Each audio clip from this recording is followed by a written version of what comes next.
What's up everybody? We're just about to ride out of DaNang, Vietnam here. And today we're gonna check out the Hai Van Pass. Check out the pass. Let's go.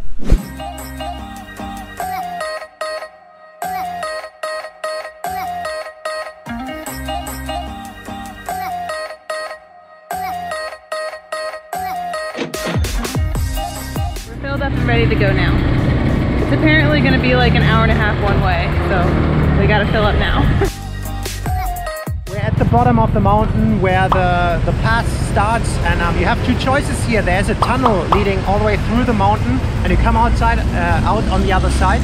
And it saves you apparently about half an hour, but it costs money, and as a scooter you have to be shuttled, so they load you on top of a truck. The exhausts are supposed to be very bad in there, but we're here for the scenic route anyway, so we're going up the mountain. So we saw there are some tour groups for sale that you can do. You rent a motorbike or a scooter and you ride with a group. And that's actually one famous thing to do here, is to hire the bike just to go from DaNang to Hue. Yeah. And then be shuttled back. You just go one way and then you drive back the bus, and they offer that specifically. Yeah.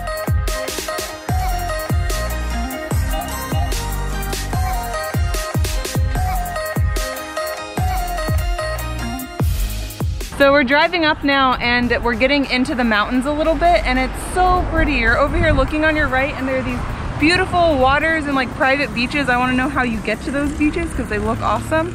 And then you have over here these giant mountains, and you have these beautiful like little white flowers, and it looks like snow in the middle of the summer. It's true.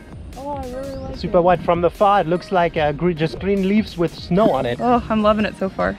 It has that, what is that? What do you say? Like mythical, mystical? Mystical. Mystical, as Phil would say. That's how it feels right now. It's very nice. Yeah.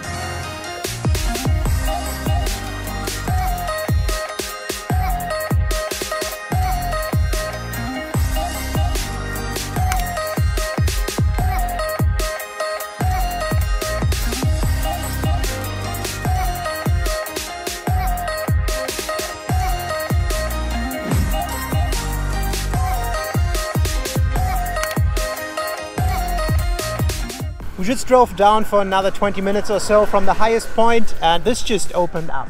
Yeah. There's like this super long beach there in the background with this little like town or village on the land strip, and then there's this bridge which I think leads to the tunnel that leads through the mountain. Really cool. I don't even know where we are on the map, but it looks really cool.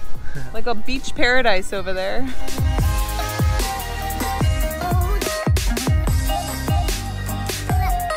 We made it onto that little beach area that we saw earlier. It's quite nice. It's kind of it's a little more residential, not as touristy or busy. We might stop and go get like a drink or food or something.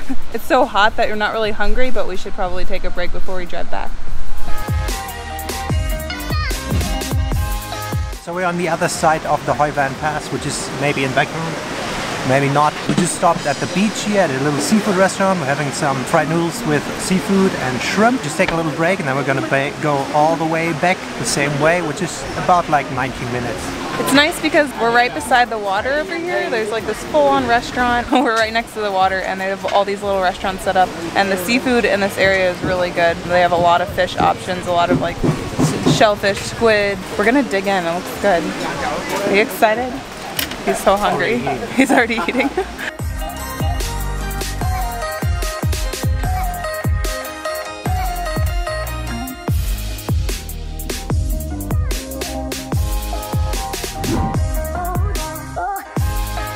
Alright, so we're walking around Hai Van Quan. I think that's how you say it. But it's this cool. There's a whole bunch of these abandoned buildings. I'm not really sure what they were for. I don't know if they were used during the war or if they're just abandoned buildings that used to be like a checkpoint or a stopping point through this pass on the way to Hue.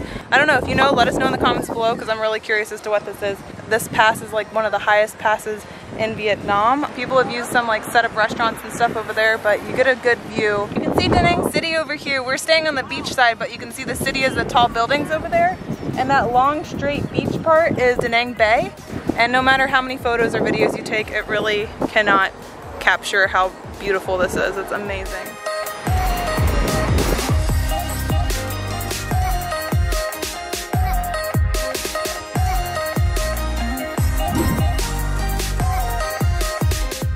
So the drive up is a little windy and there's some blind spots. Did you like the driving or did you think it was scary? No, I like it because it's scenic. It's a little bumpy, but aside from that, it's not bad. I feel like a lot of the time people like to pass you on the curves, and I just learned that like you're supposed to only pass on straightaways because you have the most visual in that point, but people are passing whenever here. Yeah, so just be aware of upcoming traffic, but it's not too busy, at least not now. They have the option of taking like these cars, or you can rent cars or Jeeps. They have tours going through it with that, so that's always an option if you don't want to drive a motorbike, and it's really cool. You can see all this making stops. It's really pretty.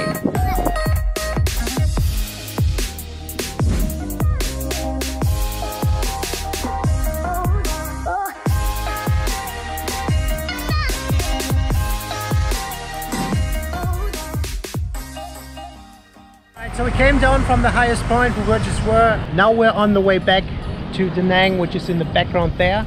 Yeah. And yeah, what do you think?